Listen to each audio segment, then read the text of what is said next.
تو اب پتہ نہیں اس کو یو ٹرن کہتے ہیں یا بی ٹرن کہتے ہیں, مجھے نہیں پتا اس کو کون سا ٹرن کہتے ہیں اب.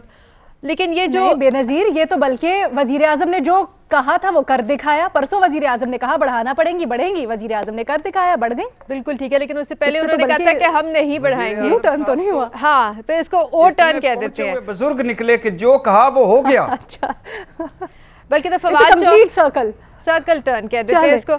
دیکھیں, فواد چودھری صاحب نے کچھ مہینے پہلے یہ بات کی تھی کہ ملک میں بہت سی نوکریاں مل رہی ہیں. میرے خیال سے وہ شاید ان کو گن رہے تھے جو حکومت ایک کے بعد ترجمان رکھ رہی ہے اس معیشت کو ڈیفینڈ کرنے کے لیے اور اپنی پالیسی کو سپن کرنے کے لیے, کیونکہ میرا خیال سے اور تو شاید کسی کو فائدہ نہیں ہو رہا.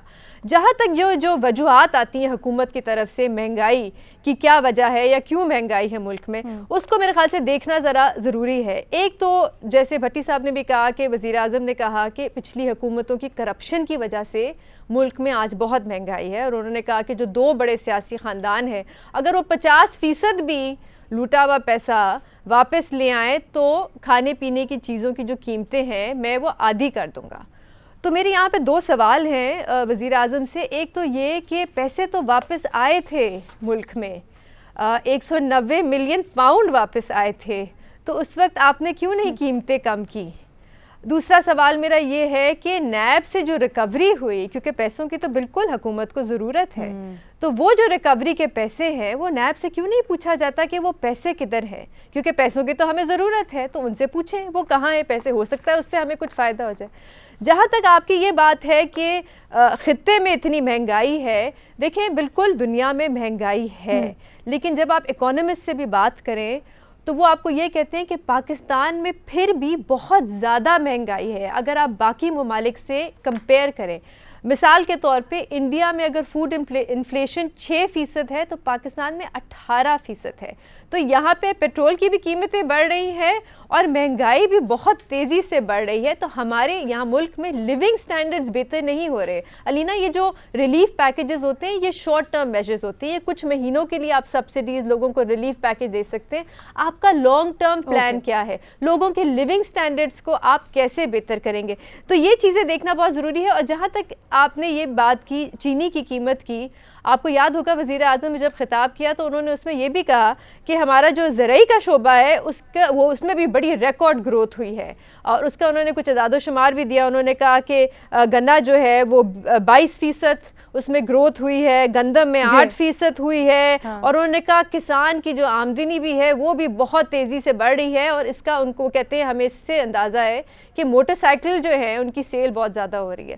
تو اگر اتنے اچھے اکنامک انڈیکیٹرز ہیں تو ہمیں نظر کیوں نہیں آ رہے؟ تو میرے خیال سے میں پھر یہ کہوں گی کہ پلان کی ضرورت ہے, ترجمانوں کی فوج کی ضرورت نہیں ہے.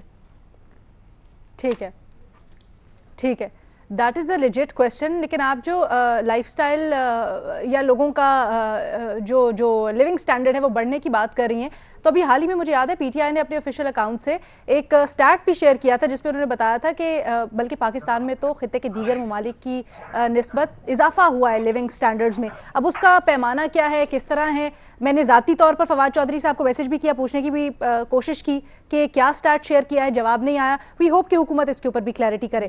حفیظ اللہ نیازی صاحب, آپ سے یہ چیز پوچھنا چاہوں گی جو بے نظیر اور بھٹی صاحب نے ابھی پوائنٹ آؤٹ کی ہے, اگر اپوزیشن تنقید کرتی ہے سر تو اپوزیشن کے پاس کوئی پلان بھی تو ہونا چاہیے.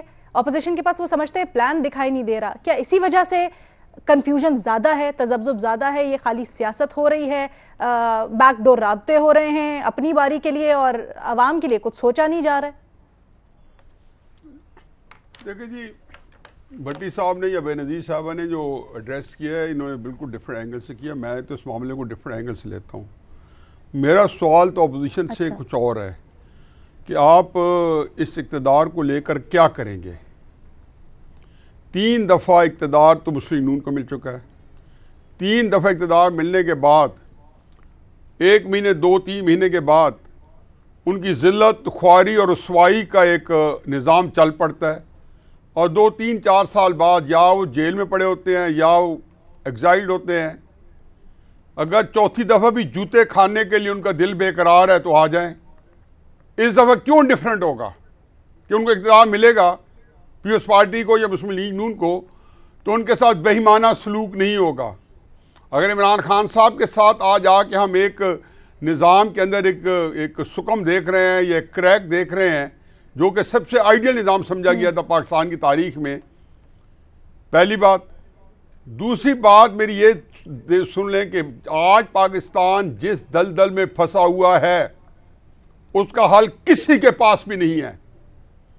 اگر کوئی اس کا بتا رہا ہے کہ ہم حل کر لیں گے تو یا وہ بالکل علم ہے اور ساری صورتحال سے جہالت میں پڑا ہوا ہے، یا وہ بدنیت ہے کہ اس کو اپنا ہرس اور اپنی لالچ اقتدار کی وہ کھا رہی ہے کہ میں اقتدار میں آ جاؤں.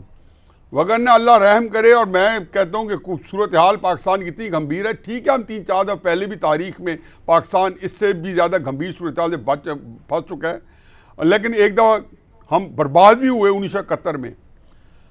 اب دیکھ لیں جی کہ ایک بات ہے جس کو آپ سمجھنے کی کوشش کریں لینا، نہ آپ کے ملک کا مسئلہ ٹی ایل پی ہے جو بہت بڑی نیوسنس ہے، نہ آپ کے ملک کا مسئلہ جو ہے وہ سی پیک کا بند ہونا ہے، نہ آئی ایم ایف کے ساتھ آپ کی جو سخت شرائط پہ، نہ ایف اے ٹی ایف کی آپ کے اوپر شرائط ہیں، نہ آپ کے اوپر جو ہے جو مہنگائی کا وٹ ایور. آپ کا مسئلہ ایک ہی ہے اور اس کی کوکھ سے ان سارے مسائل نے جنم لیا ہے. اور جیو کے اوپر اللہ کا لاکھ لاکھ شکر ہے کہ جیو نے یہ پلیٹ فارم دیا ہوا ہے اور پاکستان میں اس کو بڑے سب سے زیادہ لوگ دیکھتے ہیں. پہلے دن سے کہا ہے کہ سب سے بڑا مسئلہ پاکستان کا پولیٹیکل انسٹیبلٹی ہے. کہا ہے کہ اللہ میاں کی سنت جو ہے 3000 سال سے لے کے 200 سال سے لے کے آج تک ایک ہی ہے کہ قومیں تباہ کہاں ہوتی ہیں اس کا بھی ایک ڈیٹا موجود ہے، اور قومیں آباد کیسے ہوتی ہیں، اوپر کیسے چلتی ہیں اس کا بھی ہمارے ڈیٹا موجود ہے.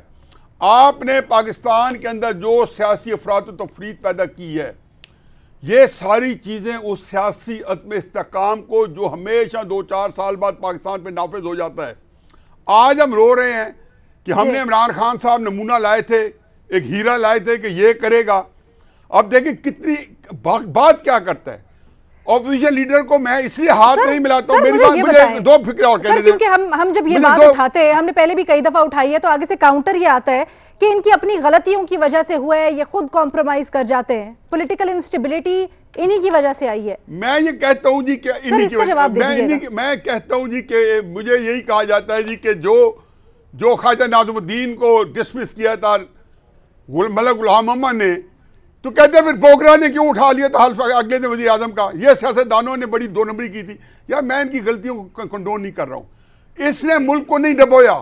میں صرف میری باتیں 2 باتیں کر لیں کہ اس پاکستان کے اندر جو اس وقت آپ کا جو کرائسس ہے، مطلب یہ آپ فرما رہے ہیں جی کہ میں اپوزیشن لیڈر کو ہاتھ نہیں ملاتا. یہ چھوٹی بات نہیں کی اس نے. اور کون بندہ کہہ رہے جو پرویز الہی صاحب کے بارے میں خاندادہ صاحب نے چھوٹا سا کلپ دکھایا، کوئی تبصرہ نہیں کیا. That said it all. اب آپ بتائیں کہتے 2 خاندانوں سے. یہ وہ شخص ہے جس کی ایک جیب کے اندر یا نیب پڑی رہی ہے اور ایک جیب کے اندر پاکستان کے سارے بڑے ادارے، اور وہ کہتے رہے کہ ہم ایک پیج پہ ہیں. وہ شخص جس کے پاس ایک مائٹی انڈسٹری ایک انسٹیٹیوشن ہے جس کی پوری دنیا مختلف ہے، اگر وہ ادارہ 3 سال کی لوٹی دولت نہیں واپس لا سکا اور منت ترلے کر رہا ہے.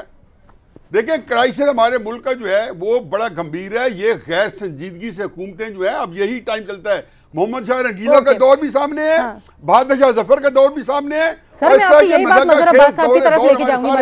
پاکستان بہت سنجیدہ. مظہر عباس صاحب، کیا واقعی میں ان 3 سالوں میں اتنا بگاڑ ہوا؟